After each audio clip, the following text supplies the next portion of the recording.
ரவுடிகளுக்கு எந்த லாங்குவேஜ் புரியுமோ அந்த லாங்குவேஜில் நம்ம சொல்லி, ரவுடிகளுக்கு அவர்கள் புரியும் பாஷையிலேயே பதிலளிக்கப்படும் என்று சென்னை மாநகரத்தின் 110வது காவல்துறை ஆணையாளராக பதவியேற்ற போது செய்தியாளர்களிடம் தெரிவித்தார் அருண்.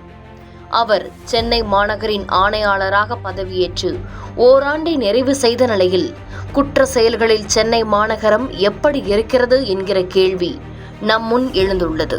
பகுஜன் சமாஜ் கட்சியின் மாநில தலைவராக இருந்த ஆம்ஸ்டாங் கடந்த ஆண்டு ஜூலை மாதம் படுகொலை செய்யப்பட்டு ஒரு அசாதாரண சூழ்நிலையில் சென்னை சிக்கியிருந்தது. குற்றவாளிகள் யார் என்பதில் போலீசார் குழப்பத்தில் இருந்த நேரத்தில் குற்றவாளிகளை விரைந்து பிடிக்கவும் சென்னையின் குற்ற செயல்களை கட்டுப்படுத்தும் நோக்கிலும் சென்னை மாநகர ஆணையாளராக அருணை நியமித்தது தமிழக அரசு. அரசு எந்த நம்பிக்கையில் இவரை அந்த பதவிக்கு நியமனம் செய்ததோ அந்த நம்பிக்கையை செயலாக்கும் விதத்தில் அடுத்தடுத்த இவரது செயல்பாடுகள் இருந்தது. ஆம்ஸ்டாங் கொலை வழக்கில் தொடர்புடைய ரவுடி திருவேங்கடத்தை முதலில் என்கவுண்டர் செய்து ரவுடிகளுக்கு அதிர்ச்சி கொடுத்தார் அருண்.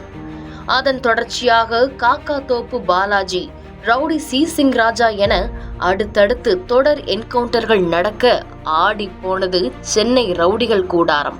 பல ரவுடிகள் சென்னையை விட்டு வெளிமாநிலங்களுக்கு தப்பித்து செல்ல துவங்கினர். ஒருபுறம் சட்டம் ஒழுங்கை கண்காணிப்பதை தாண்டி குற்ற செயல்கள் நடக்காதபடி காவல்துறையினர் அடுத்தடுத்து உத்தரவுகள் பறந்தது. மறுபுறம் சரித்திர பதிவேடு குற்றவாளிகள் குறித்த விவரங்களும் திரட்டப்பட்டு வீடு வீடாக சோதனைகள் மேற்கொண்டு அவர்களை கொத்து கொத்தாக அள்ளி வந்தனர் காவல்துறையினர். மறுபுறம் போதை பழக்கம் சென்னை மாநகரில் அதிகரித்து வருவது அறிந்து அதை கட்டுப்படுத்த சிறப்பு தனிப்படை ஒன்றை கட்டமைத்தார். இதனால் கடந்த 8 மாதத்தில் மட்டும் 2800 பேர் போதைப் பொருட்கள் கடத்தல் வழக்கில் கைது செய்யப்பட்டனர். இதில் பலர் வெளிநாட்டைச் சேர்ந்தவர்களும் உண்டு. கடந்த ஏப்ரல் மாதம் வரை சென்னை மாநகரில் மட்டும் 417 நபர்கள் மீது குண்டர் சட்டம் பாய்ந்தது. மற்றொரு புறம் கடந்த மார்ச் மாதம் சென்னையில் ஒரே நாளில் பல இடங்களில் வழிப்பறி கொள்ளை சம்பவங்கள் அரங்கேறியது. அந்த சம்பவங்களில் ஈடுபட்டவர்களை 3 மணி நேரத்தில் கைது செய்து ஒட்டுமொத்த தமிழகத்தையும் ஆச்சரியப்பட வைத்தது.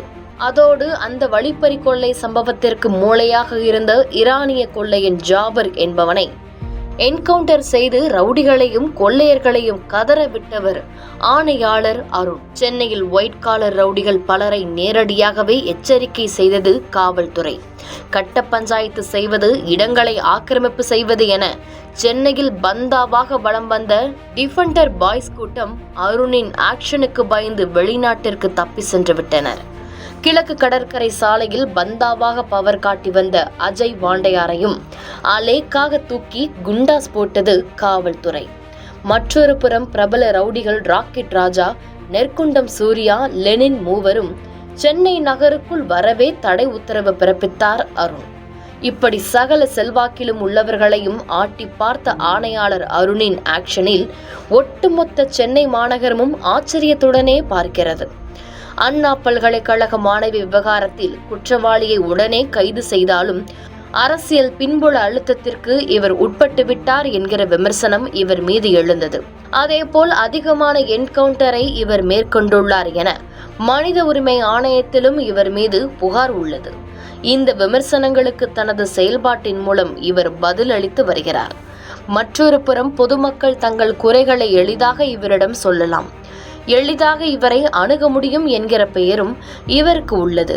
காவலர்களுக்கு குறை தீர்ப்பு முகாம்களை நடத்தி அவர்களது குறைகளை கேட்டு உடனடியாக தீர்வு கொடுப்பதால் இவருக்கு கீழ் பணியாற்றும் அதிகாரிகளும் இவரை ஓஹோவென புகழ்கிறார்கள்.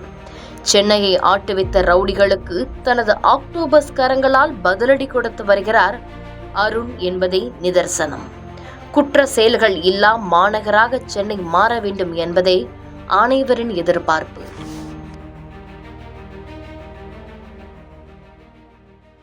செய்திகளை உடனுக்குடன் தெரிந்து கொள்ள கீழ்கண்ட கேபிள் மற்றும் டிடிஹெச் நெட்வொர்க்குகளில் எம்நாடு செய்தி தொலைக்காட்சியை காணுங்கள்.